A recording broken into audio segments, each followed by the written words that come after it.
iya sudah bikin beres. bingung Iya, memang angkanya. Kalau bikin bingung memang salah angkanya. ketik Kalau salah dibenerin aja ya, di modulnya dibenerin dicoret. aja ya, di modulnya Itu dicoret. salah, Itu itu salah, kok itu bisa dari situ, salah, dari kok bisa mana, dari situ, dari salah. mana, salah. Yang benar 1,1 Yang benar juta. 1,1 juta. Oke, PPT Oke, kedua PPT selesai. kedua Kita sekarang selesai. lanjut Kita ke sekarang lanjut PowerPoint yang ke ketiga. Sebentar, saya PowerPoint yang upload ketiga. Sebentar, dulu saya yang upload ketiga. dulu yang ketiga. Sampai sini mungkin ada Sampai yang mau sini mungkin ditanyakan, ada yang mau ada ditanyakan, yang bingung gitu. bingung gitu. Ya, yang bagian Ya, ini saya yang kurang bagian paham. ini saya kurang Tolong paham. dijelaskan lagi, nggak Tolong apa-apa. dijelaskan lagi, nggak apa-apa. Request aja yang mana, Request nanti aja yang mana. saya coba Nanti jelaskan lagi saya biar coba semuanya jelaskan paham. lagi biar semuanya paham.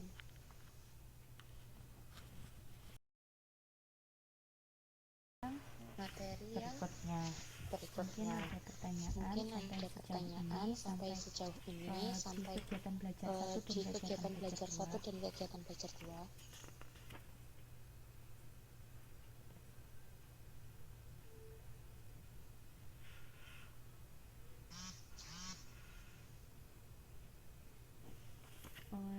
Yang di jurnal 7.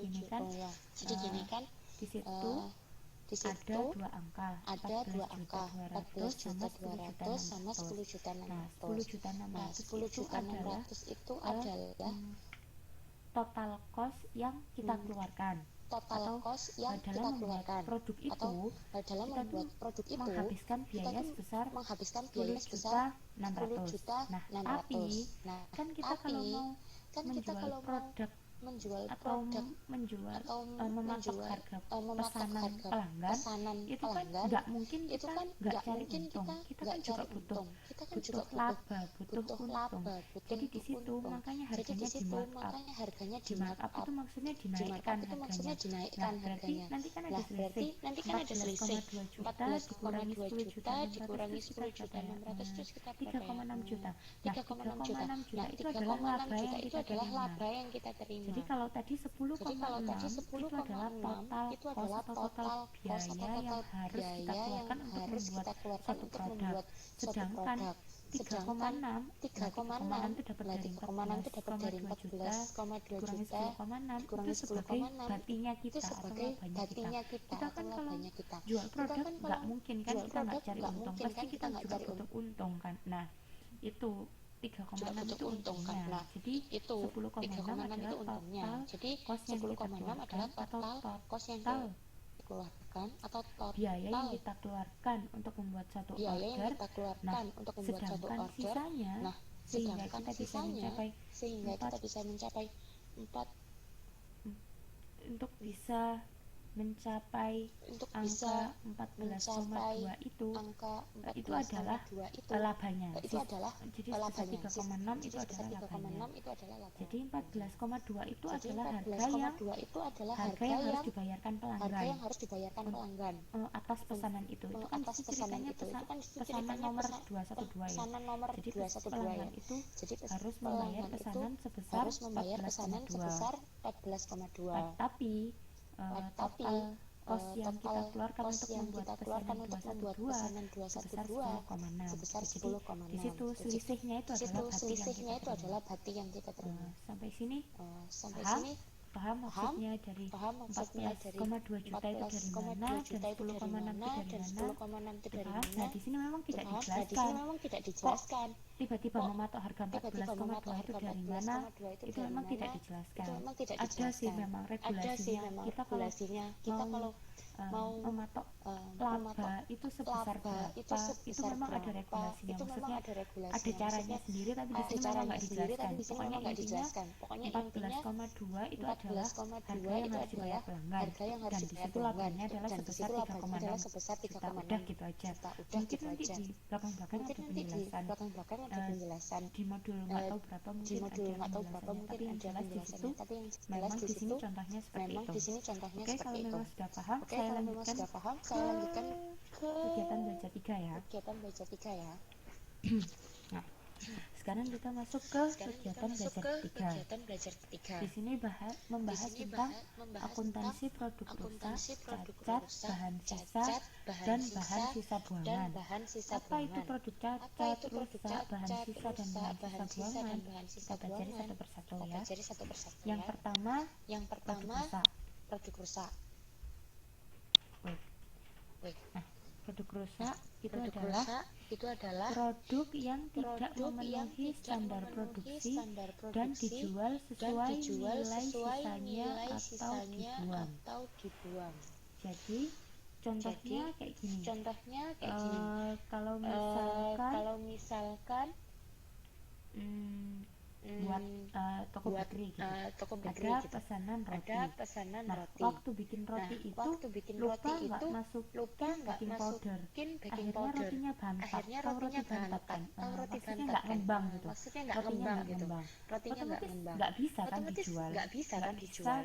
Nggak bisa itu roti yang gagal itu nggak bisa kan. Terus kemudian diperbaiki dan diberikan ke pelanggan gitu. Setelah diperbaiki diberikan pelanggan ya nggak bisa. Udah bantat ya udah bantat aja, berarti nggak bisa dijual kan. Itu yang dimaksud sebagai produk rusak. Jadi kita tidak bisa melakukan tindakan penyelamatan terhadap produk tersebut.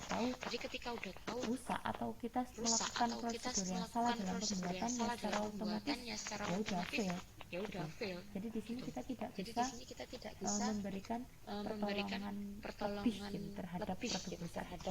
Ya contohnya yang itu tadi roti itu ketika lupa ngasih bahan baku, iya, yang ada malah harus dimakan sendiri. Itu contohnya yang produk rusak seperti itu.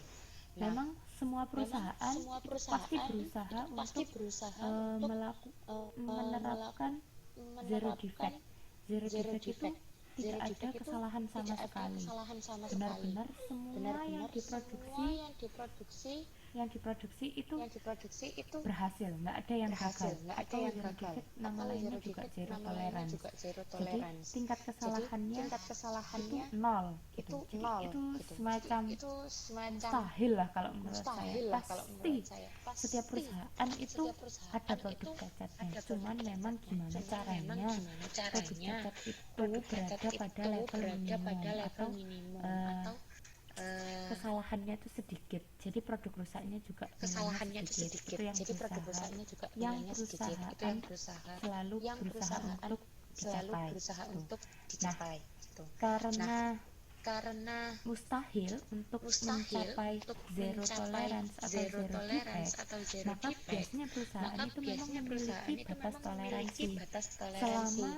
Selama produk rusak itu segini atau sekian persen itu fine gitu. Tapi kalau melebihi ini berarti ini lagi nggak fine, ada yang bermasalah seperti itu. Jadi perusahaan selalu memberikan nilai patokan atau kira-kira pada level segini oke lah kalau ada produk rusak. Nah, itulah yang disebut sebagai produk rusak normal. Tetapi ketika jumlahnya melebihi batas toleransi atau melebihi batas yang sekiranya ini tuh berlebihan, maksudnya kok yang rusak banyak banget gitu. Berarti kan dari something wrong atau ada sesuatu yang salah, ada sesuatu yang nggak benar. Nah, itu yang disebut sebagai produk rusak abnormal. Jadi harus dipahami ya bedanya produk rusak normal sama yang abnormal. Kalau yang normal itu masih di batas toleransi, sedangkan kalau melebihi batas toleransi adalah produk rusak abnormal. Seperti itu. Nah, untuk masalah penjurnalan produk rusak normal itu dibagi jadi dua. Ada yang dialokasikan pada seluruh pekerjaan atau order, ada juga yang dialokasikan pada order tertentu saja. Nah, bedanya ketika dialokasi pada seluruh pekerjaan, cost dari produk rusak itu tadi dibebankan pada overhead pabrik kendali. Sedangkan kalau dialokasi pada pekerjaan atau order tertentu, itu cost produk rusaknya tetap tersimpan dalam akun produk dalam proses. Kalau misalkan dilihat di modul di halaman 5.26, misalkan di situ contohnya adalah produk rusak itu